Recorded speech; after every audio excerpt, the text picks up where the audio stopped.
Welcome to section 10.4, Properties of Logarithms.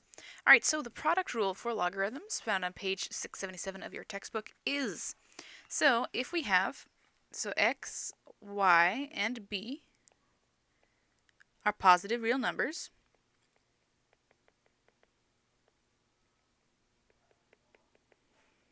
and where b is not equal to 1, then what do we know?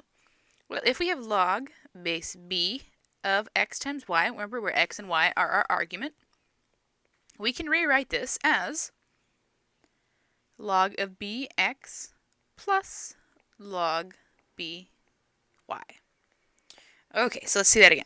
So if the arguments are being multiplied, so the two items in the argument, if they're being multiplied, you can rewrite it with one argument and one new log, and the other argument and a different log, and addition between them. Okay? Alright, and this comes from the basic concept of when you have, because remember, logarithms come from exponents, they're intertwined, and with exponents, you have the multiplication rule. If they have the same base, you keep the base, and then you add the exponents. Okay, so let's see, next one. Quotient rule for logarithms. So let's again, same thing with x, y, and b. Except this time, so if we have log base b, and this time in the argument we have x divided by y, what we can do is it's log base b of x minus log base b of y. And careful here, whatever's on the top needs to be the first one, and then the item on the bottom is the one in the new log that you'll be subtracting. Okay, so if there's division in your logarithm, again, it turns into subtraction. And that also comes from rules of exponents. So let's take a look at the next one, power rule for logarithms. Okay, so this is where we have just x and b are positive real numbers, so x and b are positive reals.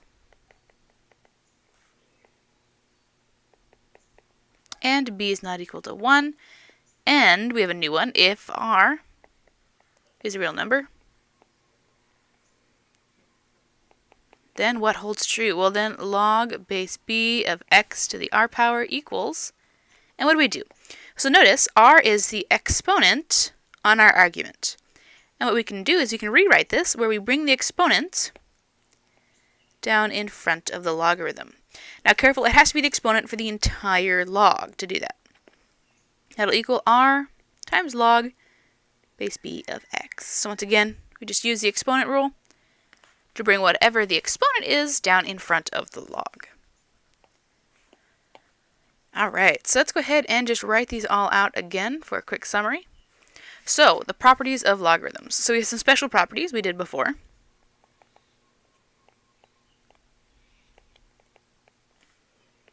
If your base, b, matches your argument, what happens? Well, they cancel out in a way, and it's equal to 1.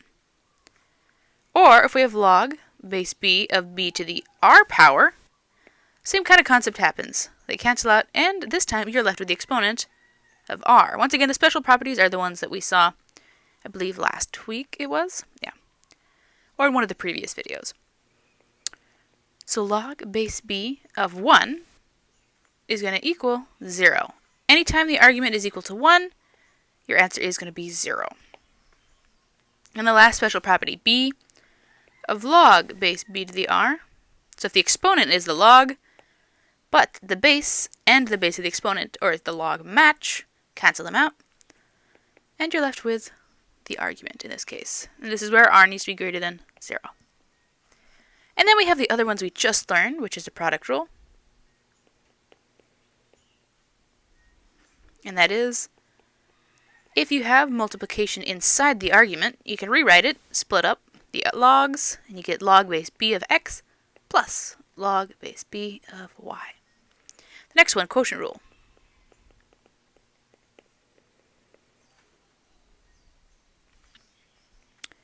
If you have log base b of x divided by y equals log base b of x minus log base b of y. And the last one we learned, power rule. This is log base b of x to the r. What can we do? We can bring out that r value to the front. Oh, wrong pen. Here we go. And we get r times log base b of x. Okay, so let's take a look at using some of these properties. Example 1. Rewrite the following logarithmic expression into its fully expanded form. What does that mean? Fully expanded form just means we're going to use all of the properties of logs until none of them can be used. So, the expanded forms are going to be these ones here. Let me highlight them. This is the expanded form, expanded form, expanded form. The other side would be, I guess you can jokingly call them, the condensed form, maybe. So we're trying to see if we have any multiplication, we're going to expand to addition. If we see any division, we want to expand to subtraction. And if we see any exponents in the top, we want to bring them down. So that's our goal for when we're trying to bring it into the expanded form. So what do we see for the first one? Well, it's log base 7, and everything is in a square root. So let me rewrite this a little bit. This is log base 7 of 7m or 3n to the half power. Now, do I see any multiplication, division, or an exponent? These are the things that I need to expand on. The answer is I see all three of those. I see my exponent there, I see division here, and then I see multiplication on the top and the bottom. So in order to get to the division and the multiplication, I need to get rid of that exponent. So use the exponent rule and bring that out front. So that's half log 7, and then 7m over 3n.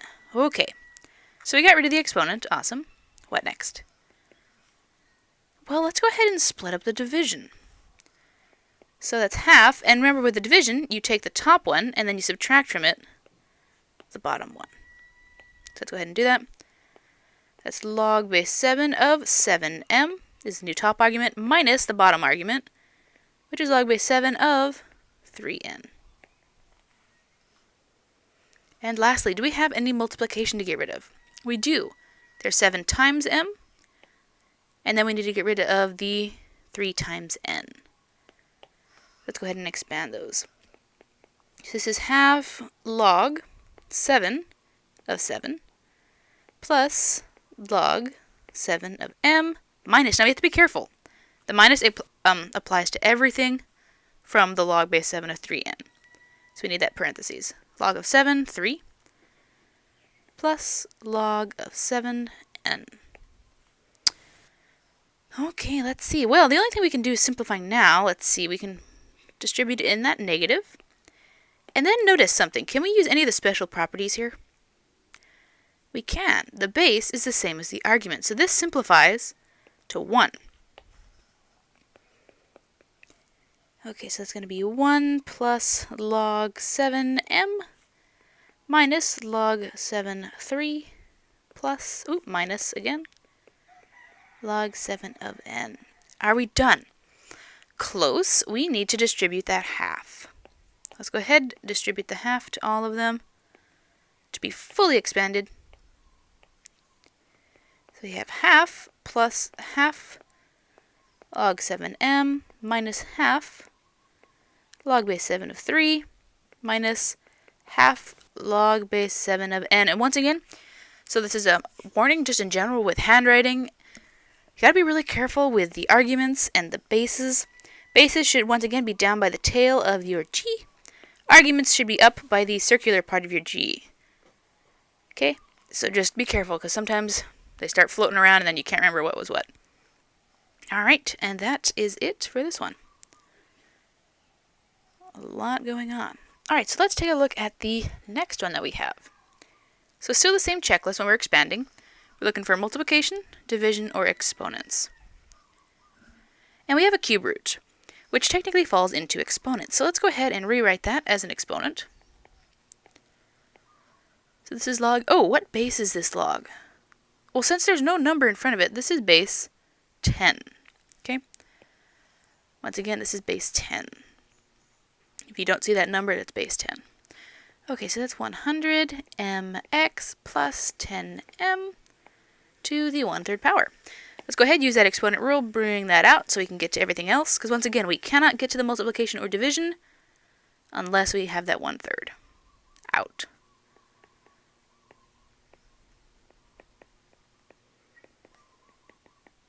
Okay, so you might say, hey, look at that addition sign. Let's go ahead and split this up into multiplication. Careful. The only time we do splitting is if we have multiplication in an argument or division. There's nothing for addition in the argument. And that is addition in the argument, so we can't split that up. The only way we can split it up is if we could possibly factor it, because then it's multiplication once we factor it. So let's see, can we factor it? Yeah, so we can do 10m times 10x plus 1. So now we have a multiplication inside of our argument. And now because we have that multiplication, we can go ahead and expand to the addition. So gotta be careful. So it's 1/3 log 10m. Gotta be careful, keep that parentheses. Plus log 10x plus 1. Okay, so once again, we might be tempted to try see if we can split this because there's a plus sign, but careful. The only time we can split a logarithm from the argument is if there's multiplication or division. This one still just has that addition, so we can't simplify this anymore. However, we can still simplify this one. There's still multiplication going on. So let's go ahead and simplify that. So 1/3 parentheses log 10 plus log m plus log 10x plus 1. Can we simplify anything else? I see a special property going on. Remember, this is technically log base 10, because when we don't see a number, we're allowed to assume it's 10. So this simplifies to 1. That's 1/3, and then so 1 plus log base 10 of m plus log 10x plus 1. All right, and last thing to do is to go ahead and multiply out that 1/3. And that'll equal 1/3 plus 1/3 log m plus 1/3 log 10x plus 1. And that's it. We are done. All right, so let's take a look at the next example. Example 2. Rewrite the following logarithmic expression as a single logarithm with a positive 1 numerical coefficient. So this time, we're going the exact opposite direction of what we did in this example. So instead, we're going to be doing the opposite thing. If we see an addition, we'll try to make it multiplication. If we see a subtraction, we'll go into division. And if we see something out front being multiplied to our log, we'll bring it up as an exponent. So we're going the exact opposite way. So the main goal of this is to make sure that you know how to play around with the operations of logarithms, because it's very important to know how to play around with them easily, because then it helps you when you're trying to solve equations with them. So once again, that's the importance of these exercises, expanding and condensing, is that you know how to play with the logarithmic properties correctly. All right, let's take a look. Once again, what are we looking for? We're looking for anything like r times log x, because then we want to bring that exponent up. We're looking for any addition and any subtraction. Do we have any of those? We do. We've got some subtraction. We have addition, but careful, that's inside an argument. That doesn't have anything that happens with it. And then we have a number multiplied outside the log. So the first thing I like to do is I like to bring up that exponent value. We need to do that. So let's see. So this is 2 log 5y minus log 5 x squared. Sorry, y squared plus 2 minus 3 log 5y. So you might be tempted to try to do division first, but I don't really like working with division if there's more than 2 terms. Right now we have 3 terms. 1, 2, 3.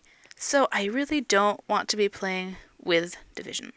Because of that, I'm going to treat my exponents as negatives. So let's go ahead and bring the numbers out front. Let's bring them up. Using that exponent power rule. So this is, I'm going to treat it as a negative 1. Bring it up, and I'll treat this as a negative 3 and bring that up. And then what do I have? I have log base 5y squared plus log base 5 y squared plus 2 to the negative 1 power, plus log base 5y to the negative 3rd power. Okay, so now all of those exponents are up and they're all just log base 5. So since they're all log base 5, there's no number in front of them, we can go ahead and combine them. Once again, we could not combine them earlier because they had the numbers in front of them that were different. So now they're all just log base 5. So let's go ahead and use that addition rule to multiply their arguments together. So that'll be log base 5 of, and multiplying the arguments together. Let me go ahead and circle them. That argument, that argument, that argument. So y squared times y squared plus 2 to the negative 1 times y to the negative 3. Okay, they're all combined. I just need to get rid of any negative exponents because once again, we can't have those unless we're working with scientific notation. Well, I can go ahead and do some rules of exponents, keep the base, and add the exponents. So that'll be log base 5 of y to the negative 1 times y squared plus 2 to the negative 1. These both have negatives, so I'll go ahead and put them down in the denominator. That's 1 over y times y squared plus 2. And that's all we can do. But once again, we've written this as one logarithm, single logarithm with a positive 1 coefficient in front. So we're done. All right, let's take a look at the next example. This one's weird because there's a half in front of it. So what I'm going to do is I'm going to multiply in that half, because then I don't have to worry about it so much. Let's go ahead and do that. Multiply in that half. So that'll be 3 over 2 log of x plus half log x minus half log x squared plus 1. Now you could have left the half on the outside, condensed inside first, and then brought in the half. There are different ways you could do it. I'm going to go ahead and stick with this way. So now, same thing. We want to get that exponent up to the top because it's currently keeping me from being able to condense my logs. So then that's going to be log x of the 3 half power plus log x half power plus, once again, log, and remember these are all base 10 because we don't see a number at the bottom, x squared plus 1 to the half power. All right, so now they're all addition. Easy peasy, just rewrite down that one log, common log, base 10, and multiply them all together. X to the 3 halves, x to the half times x squared plus 1 to the half power. And then can we combine anything? Well, these two have the same base, which means I can add their exponents.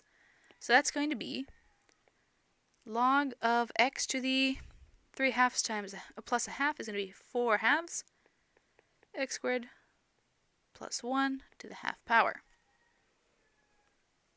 Okay, simplifying again. So that's going to be log of, 4 halves simplifies to 2, x squared times x squared plus 1 to the half power. I cannot simplify these any further, but once again, I am just in a single log. So I've got my single logarithm with a positive 1 coefficient, and I'm done. I have completed the exercise. Alrighty, that is it for this section. Once again, if you have any questions with these, please stop by my office hours or email me and we can set up another time to meet.